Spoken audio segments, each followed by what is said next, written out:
Dr. Igie is the Program Director of the Thermal Power and Propulsion MSc courses at Cranfield University, UK. He gained his PhD in gas turbine engineering from the same university in 2012. His area of expertise is gas turbine performance, operations and maintenance, flexibility, as well as compressor and combustor design. Dr. Igie has supervised more than 80 postgraduates, 12 PhDs, and 70 MSc as a primary supervisor. He has published widely in several top journals in energy and turbomachinery and has collaborated with major manufacturers like Airbus, Mitsubishi Power, and Rolls-Royce. Additionally, Dr. Igie has consulted for engine operators like the Electricity Generating Authority of Thailand, RMC Power Recovery Limited, Cranfield Air Filters, and PIC Group. His research project at Cranfield University has attracted more than £1.2 million in research funding as the principal investigator. I'll say, Dr. Uyi, the floor is yours now. So thank you very much for this opportunity. And my name is Uyi, and today I will be speaking quite briefly on two aspects. I'll start firstly with our short courses, which we offer at Cranfield University, and then I'll give you a bit of a snippet of some of the things we've done around performance enhancement and monitoring, unconditioned monitoring. Dr. Jumbo spoke very well around predictive maintenance, around vibration. A lot of what I'll be talking about is looking at gas path analysis, looking at measurement sensor data of gas path. Okay, I do appreciate that a lot of us here are professionals, and I thought it'd be a good opportunity to basically talk about some of the CPD courses that we do offer. Firstly, we do offer 5-day short courses around gas turbines, and then I will show you in subsequent slides what they can look like. We have 5-day standard courses. We also have customized ones as well, which basically meets customers' need. And then I've got the Cranfield Advantage. What is that exactly? The courses are basically developed for professionals, and a lot of the instructors, in fact, it's quite diverse. What I mean by that is not just academics, but also people from industry as well. Cranfield being a very research-intensive university, also brings some flavor to our short courses as well. We do have a lot of industrial collaborators, and in fact, all of the courses which we deliver has that application flavor basically. So within the short courses that we do deliver, many are basically endorsed by ISABI, the International Society of Air Breathing Engines, the IPower-E as well, and the European Turbine Network. And we're quite flexible with these short courses. Some of them are online, and some of them are basically face-to-face, and a couple of them are actually on site in Cranfield or sometimes abroad, as you will see subsequently. So in terms of presence, I do have just a snippet of some of the places we've gone to deliver some of these courses. You can see the likes of Siemens Energy, GE, and Pratt & Whitney. So these are big engine manufacturers, basically, as well as defense, the armed forces of various countries, as well as oil and gas, So we cover a breadth of short courses applicable to gas turbines for air, for land, and for sea. So oil and gas, aerospace, and energy and power as well. I do have here a list of some of the short courses delivered, and you can see some of the customized ones we've delivered in various locations. And we also have some online versions which like I said, we're very flexible to delivering online short courses as well, and also abroad. Okay, so I will now talk firstly on engine performance and monitoring. So here, this is where I'm going to tilt in the direction of research. Some of what we've done or we are still doing, around performance enhancement. I mean, first you might say, why do I have to, increase the performance of my engine while I operate? In this case, I'm referring to a gas turbine for power generation or for oil and gas mechanical drive application. Very simply, it's compressor fouling, which is very ubiquitous. as you operate, particles will get through the gas turbine irrespective of having air filter systems, and this will cause a natural decline in the engine performance over a period of time. So that will degrade the engine, and you're unable to basically deliver the amount of power you should. Depends on how you control the engine. You might just burn more fuel to achieve the required power. So our interest historically has been trying to quantify degradation overall. So this is the global loss in the machine. And then secondly, identify that which is contributed due to compressor fouling. Okay. And our interest for plant operators is also to quantify not just how much they are losing, but also when you do a compressor wash offline or online, what is the benefit of that? Basically, what benefits do you get when you do a wash? And I'll show you examples of some of what we've done. But it's all driven by economics. So the economics really matter. So when you inject droplets into your gas turbine, online or offline, the demineralized water or detergent is not free. So there are question marks around the investment for washing equipment, as well as how much you could recover. How much performance recovery, and how soon do you recover that money back? These are all big questions, and these vary for different engine sizes, so it's not a one fit all. So a lot of the times gas turbine operators will be asking me, could you quantify how much has been lost to determine whether or not we need washing? Or in some cases, it may well be that they've already deployed compressor washing and they want to know what they got out of it.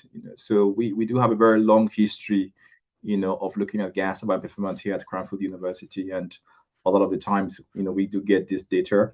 What you have in front of you is data from the GE frame 7 engine, one of the GE engines, and what you see here is power output as time progresses. The middle there basically is a dip in the power output. Why? Temperatures. As temperatures peak, power dips essentially. So ambient conditions have a real direct impact on engine performance, and that's very important because when evaluating compressor fouling, you want to be sure that the reasons why your efficiency is not all that great has nothing to do with compressor fouling, has everything to do with the ambient condition. So there are a number of things that influence efficiency. Among that is ambient conditions. High temperatures will affect thermal efficiency, but likewise also the power setting of the machine, basically. So the lower your load, the lower the power, or the further away it is from the nameplate capacity, the lower the thermal efficiency is as well. So you really need very, I would say, good way of quantifying these losses, and also isolating some of these losses from actual compressor degradation or even degradation overall. So what we would normally do is to move from a data like that to something like this. You can see here the red, which is the same as the black, is the actual data, and then we have to correct it. And effectively, this correction is to take into account the bias effect of ambient conditions. Ambient conditions have a bias effect, negative bias effect, on engine performance. Just to give you a very simple one, for an aero engine, if you have to take off at night when it's colder or cooler, in most parts of the world, it's more of a benefit than in the afternoon where it's basically hotter, simply just due to the density of the air, basically, which is lower in high temperatures. In fact, what I'm trying to say here is if you need a 300 megawatt gas turbine, in Nigeria compared to the UK, you would actually need to oversize your gas turbine essentially. So that's how the implication is so fundamental. Okay, so just moving on from there, the types of things we would do is to move, from a data like that to other kinds of treatments, which, I won't go into those details now, but it's to come up with degradation trends that look like this. So what we've done here is we've accounted for the bias effect of ambient conditions. We've accounted for the bias effect of part load operation. The engine is never actually operating at its full load. It doesn't. You will not buy an engine and run it at its full load for most of it. So you can see that, for a given period, this is a continuous hour of operation. We have different degradation trends. Here it's very steep. Here we've lost about 0.2% of power. Here we've lost about 1.4, 2.3, 2.2. When you do gas turbine degradation analysis, for the most, it is going downwards. Gas turbines, forgive my comparison, they're like human beings. They don't get any better in terms of degradation as they operate. They get only worse. And the goal is to ensure that we effectively slow down the rate of deterioration, and that's the most you can do, but it's going to go downwards anyway. Okay, so still on this slide here, just to give you a sense, compressor washing, which I'll talk about subsequently. And then, we also look at, machine learning tools to identify faults, and lastly, I will talk about, air filter systems as well. Okay, so if we look into compressor washing, you may not have noticed the gaps in there are actual shutdown of the engine. Okay, so this engine was shut down, and this engine was shut down 51 times across 4 of them. So there are 4 frame 7 engines, 3.5 years worth of data. In fact, just to go back, we were giving these 4 engines data across 3.5 years with measurements taken every 5 minutes. Every 5 minutes. So it was a significant amount of data to make sense out of. Okay, so what you will find, is the gaps between, 1 and 2 there. 1, 2, 1, 2 is corresponding to 1 and 2. Okay, and then 2, 3, 2, 3, likewise. So we do have shutdowns. From our observation, what you realize is that when you bring the engine back online, the power output actually goes up. Okay, so you come downwards and you go back there, downwards and you go up. So there are offline washes. Okay, this engine has been shut down for a number of reasons, not necessarily just for washing, for a number of other reasons as well. And what we do see is that they've done compressor washing, and that has basically improved the power output every time.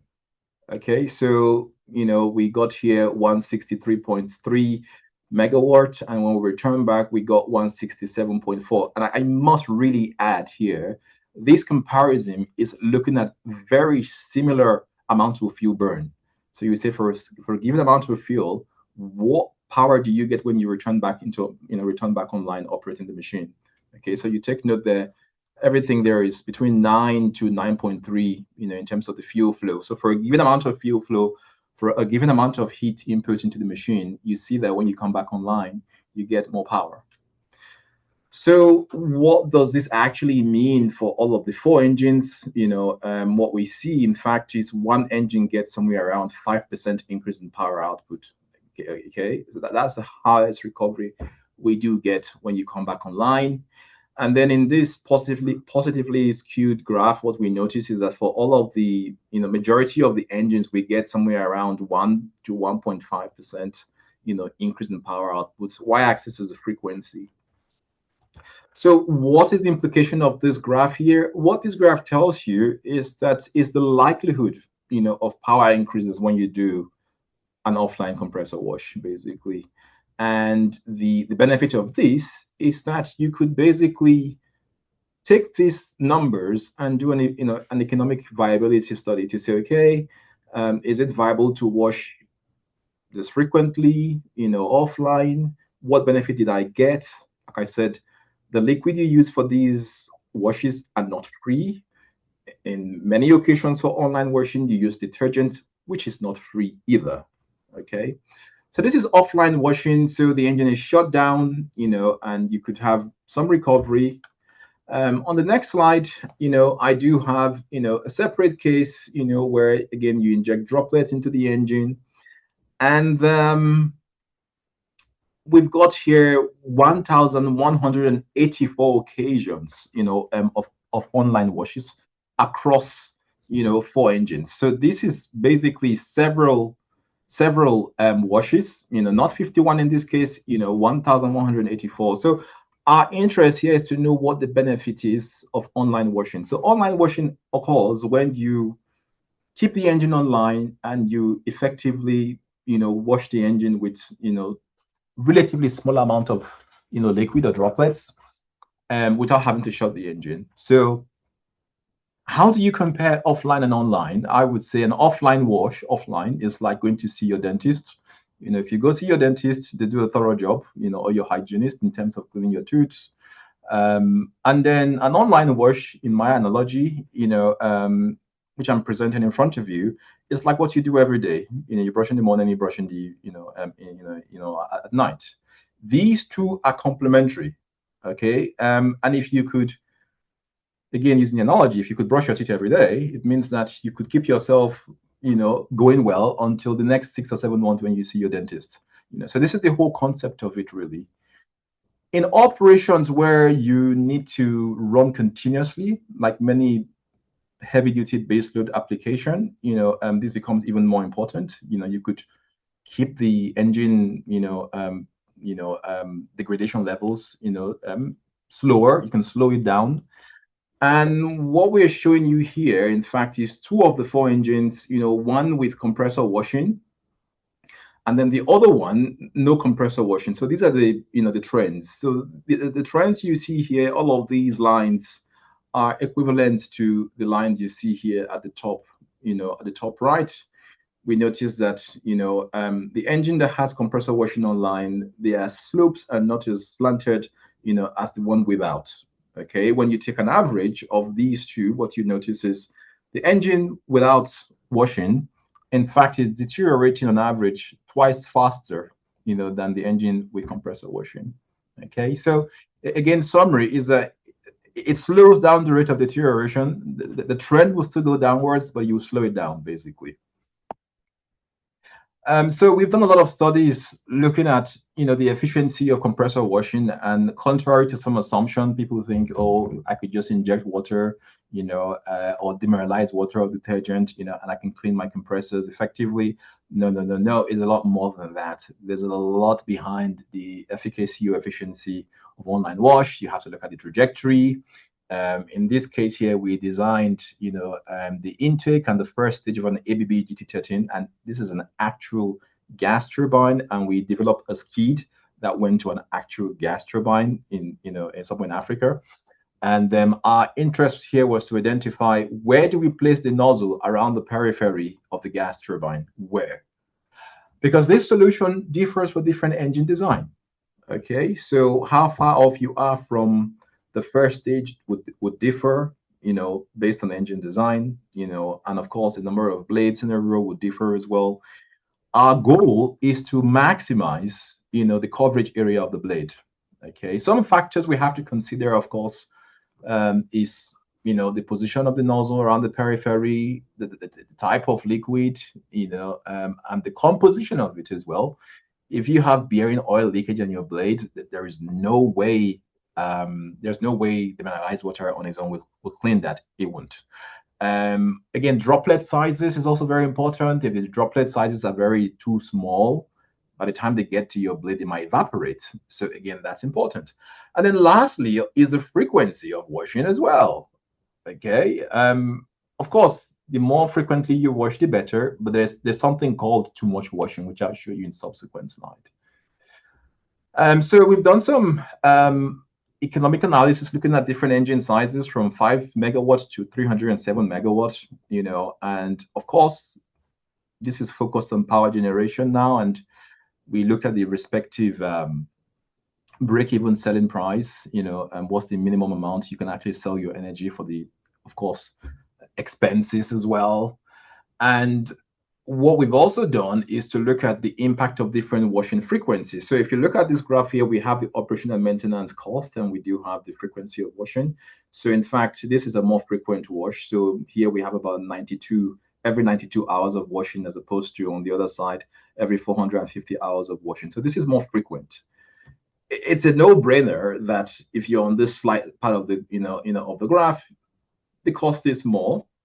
All of that is relevant to, this end of this graph here. But what you notice is, yes, as you increase that frequency, the net profit will increase, but there is a diminishing return. There is a point at which any further increase would not give you significant, or frequency would not give you any significant, benefits, So we have a table here in summary, which is showing you the different engine sizes, the net profit you get, the operational maintenance cost, as you would see as well. And one thing that is very interesting to see is that depending on the engine size, the optimum frequency of washing would differ. Okay, and one thing to also add as well is that these numbers can also change based on the level of deterioration as well. Okay, so that could change as well. Of course, these engines have different mass flows, and it's not really quite linear. I must add that. You will have to work out the amount of liquid based on the mass flow. I must also say that if you go up the scale here, the cost of the washing equipment is much greater, but when you look at the dollar per megawatt, it's much cheaper, on this scale compared to that. At the bottom here, we showed that it is not viable for this particular, I would say, application really. Okay, so it's shown here that it is not viable to actually wash a 5.3 megawatt gas turbine with this same regime. But I must add is that we're looking at power generation here. If we're looking at, let's say, the likes of oil and gas, it's a different economics completely. Okay, the value of what you're driving will determine, the return on investment, I must say. Okay, so for oil and gas applications, we expect that, this is the 5.3 megawatts becomes more viable in such situations. Okay, so lastly, on air filter systems, our interest is looking at, the conventional 2-stage and 3-stage arrangements. Our interest also is looking at, the existing level of fouling. So there's a lot of work around just looking at pressure losses. We get so obsessed about pressure losses of a gas turbine, forgetting that, in fact, if you go for a 2-stage filter system, of course, the pressure losses are less, but the amount of fouling is more. And, vice versa, if you go for, a 3-stage, a 3-stage gives you better protection and with less fouling. Okay. Our interest also is to look at 2 neighboring engines, in the same power plant to see, how, pressure losses evolve. And again, just give you a summary of that. The fact that you got 2 gas turbines side by side doesn't necessarily mean that they will have the same pressure losses. Wind direction and other factors can actually influence the pressure losses. We were interested to see if we compare a high efficiency filter and a low efficiency filter, let's say a 3-stage versus a 2-stage, which of them gives us, the most benefit, in terms of performance. So here, no economics at all, just based on performance. So for a 3-stage with a HEPA class filter, what you would expect, is pressure losses will be greater than that. That's a no-brainer.